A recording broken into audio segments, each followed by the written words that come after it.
Começar o segundo vídeo aqui da comunidade Coruja, né? 23 e 21, foi quase isso, 23 e 22 agora. E hoje eu vou falar com você como identificar e tratar uma crise convulsiva.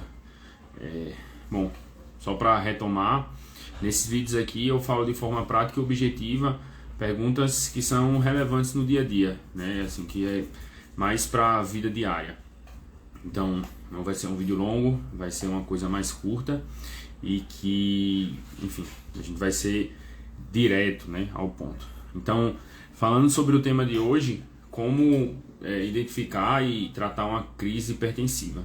Bom, de forma geral, o que você precisa saber que é uma crise hipertensiva, né?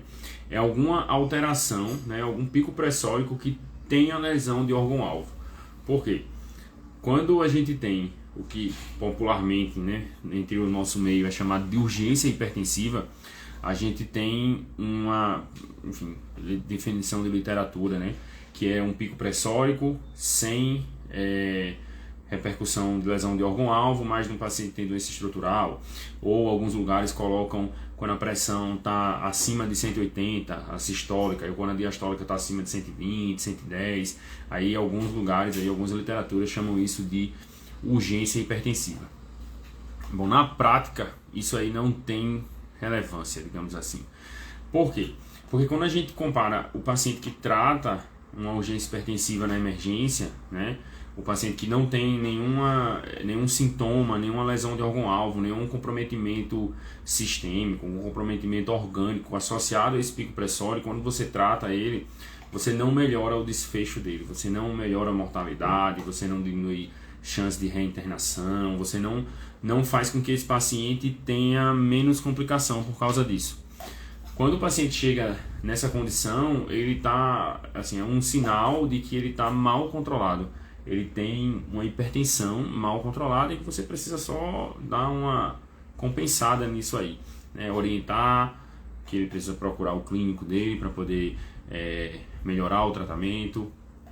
Caso você tenha condições, né? Se você sabe que esse paciente vai voltar, né, e que você vai ter segmento ambulatorial, você consegue direcionar para um ambulatório, então você vai mandar ele para um ambulatório, você pode até ajustar os antihipertensivos dele e mandar ele para um ambulatório. Isso, assim, é uma situação ideal, né? Assim, um paciente que você sabe que vai voltar, um paciente que você consegue direcionar para um ambulatório, mas na maioria das vezes você não vai conseguir isso, então o ideal é você orientar a procurar o clínico assistente dele. Porque, assim, você não vai tratar essa pressão na emergência, né? Um paciente que não tem lesão de algum alvo não melhora a vida dele. Muito pelo contrário, você pode inclusive trazer só complicação. Você vai fazer um antihipertensivo, e aí o paciente pode ficar hipotenso, e aí lá vai você ter que fazer alguma medicação para dar uma melhorada na pressão. Muitas vezes o que a gente faz é o soro, enfim, a gente sabe que nada é inócuo. Então você aumenta o tempo de permanência desse paciente numa emergência, né? Você dá mais trabalho para uma equipe que vai ter que ficar vigiando, ocupa um leito que pode estar sendo usado por outro paciente. Então, assim, você não deve tratar esse paciente que popularmente é urgência hipertensiva, né? Porque de certa forma isso meio que não existe na prática, é uma coisa só da literatura. E aí, o que é a crise de verdade, né? É o paciente que tem lesão de órgão-alvo. Então o paciente tem um pico pressórico que está fazendo um AVC, é um paciente que tem um pico pressórico que está fazendo edema agudo de pulmão, é um paciente que tem um pico pressórico que está fazendo um infarto, é um paciente que tem um pico pressórico que está fazendo encefalopatia hipertensiva ou uma lesão renal associada a esse aumento de pressão. Esses dois últimos que eu falei vai ser bem mais complicado de você definir, né? Porque você não tem acesso muitas vezes aos exames prévios para saber se essa função renal do paciente está comprometida ou não. Acontece também de você até não ter exames, né, complementares para poder direcionar isso aí. Por exemplo, o paciente com encefalopatia hipertensiva, ele é um diagnóstico de exclusão e é necessário que haja edema cerebral, né, para você fechar. Então, vê como é meio complicado. Você tem que excluir todas as causas, né, que podem estar levando a alguma alteração de nível de consciência, né, algum comprometimento metabólico, anatômico, isquêmico, né, por exemplo, que está alterando o nível de consciência. Elas têm que excluir tudo para depois você dizer, não, Isso aqui é uma encefalopatia hipertensiva. Então, muitas vezes esse diagnóstico vai passar mais tempo, é uma coisa que você não vai fazer na emergência. Então, de forma geral, você tem lesão de órgão-alvo, que é algum órgão nobre, né? Pulmão, coração, cérebro, sistema nervoso central, que é o que você vai conseguir pegar na emergência mesmo, que está comprometido por causa do pico pressórico. Então, o paciente chegou lá com, sei lá, 170 muitas vezes, mas ele está infartando. Então, talvez essa pressão aí está comprometendo o coração, o funcionamento do organismo do paciente. Ou se ele chegou com 220 e ele está com sinal focal. Então, um paciente que tem uma lesão neurológica tem uma lesão de órgão-alvo. Então, isso aí que é crise hipertensiva.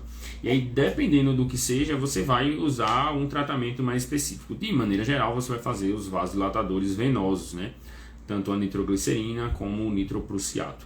E o nitroprussiato é o nipride e a nitroglicerina o tridil.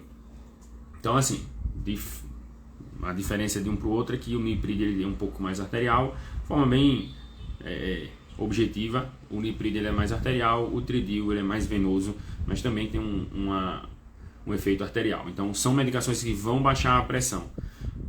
Um ou outro tem um detalhezinho específico, mas se você escolher uma das duas numa crise hipertensiva, você vai estar resolvendo o problema do paciente. O objetivo não é a gente falar sobre o tratamento aqui, é mais essa questão de identificar o que é de fato uma crise. E tem um detalhe aí, um asterisco, que é a famosa pseudocrise, né?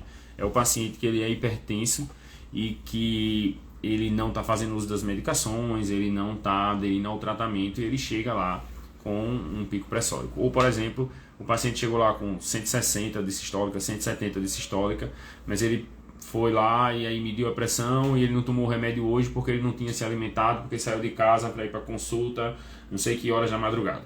Isso aí acontece e aí o paciente acha que não pode tomar remédio de barriga vazia, etc, etc. E aí nesse contexto aí ele pode ficar com um pico pressórico, né? E porque não usou o remédio. Isso é o que a gente chama de pseudocrise e é o paciente que você também não precisa tratar necessariamente. Então a gente tem a crise de verdade, que é o paciente com lesão de órgão-alvo e um pico pressórico. A gente tem a urgência, que é uma coisa mais teórica, que é coisa de prova, só é, enfim, coisa de livro. Na prática, você não precisa tratar.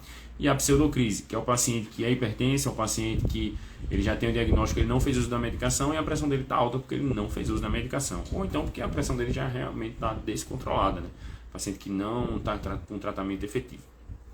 Beleza? Bom, era mais ou menos isso que eu queria falar. O que é que você precisa, como identificar a crise hipertensiva e um detalhezinho que a gente comentou sobre o tratamento. Beleza? Espero que tenha gostado aí. Vejo você no próximo vídeo amanhã, 23 e 21 também.